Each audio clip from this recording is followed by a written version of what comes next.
கொழும்பு துறைமுகத்தின் கொள்கலன் விநியோகம் தாமதமடைந்தமையினால் பல பிரச்சினைகள் ஏற்பட்டிருந்தன.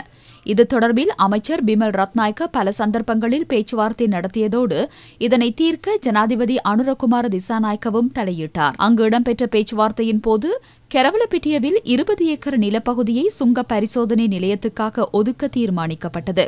அவ்விடத்தை பார்வையிடுவதற்காக அமைச்சர் பிமல் ரத்நாயக்க இன்று அங்கு சென்றிருந்தார். அமைச்சர்கள், பாராளுமன்ற உறுப்பினர்கள் என பலரும் சென்றனர். பல வீதிகள் ஊடாக இங்கே வருகை தர முடியும். இது கைத்தொழில் வலயமாக இங்கு காணப்படுகிறது. இதனால் மக்களுக்கு எந்த தொந்தரவும் இல்லை. மத்திய கால தீர்வுக்கு சிறந்த இடம் இதுவாகும்.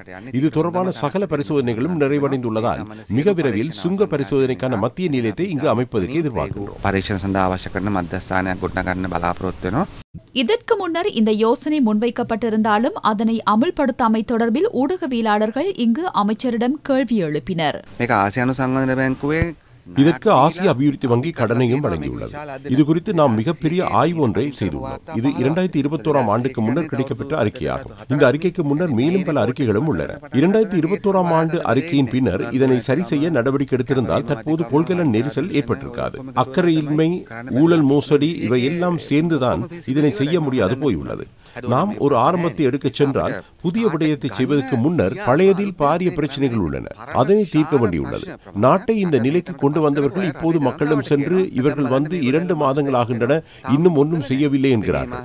நாம் இந்த 2 மாதங்களில் அவர்கள் செய்ததை விட 2 வருடங்களுக்கான வேலைகளை நாம் செய்துள்ளோம். சுங்க பிரச்சினைக்கு துரித தீர்வு காண முடியாமைக்கு காரணம் சில அதிகாரிகளின் செயற்பாடு என அமைச்சர் இங்கு சுட்டிக்காட்டினார்.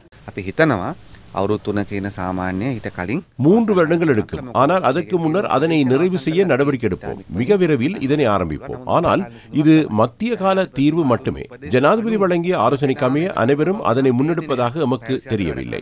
24 மணி நேரம் வேலை செய்யுமாறு கூறினாலும் அதிகாலை 3:20க்கு சில பிரிவுகளின் வேலைகள் நிறுத்தப்படுகின்றன. பயலியகொட அரச பொறியியல் கூட்டுத்தாபனத்துக்கு சொந்தமான காணியை தயார் செய்து காவலாளிகளை வைத்துக் கொண்டு பார்த்துக் கொண்டிருக்கிறோம்.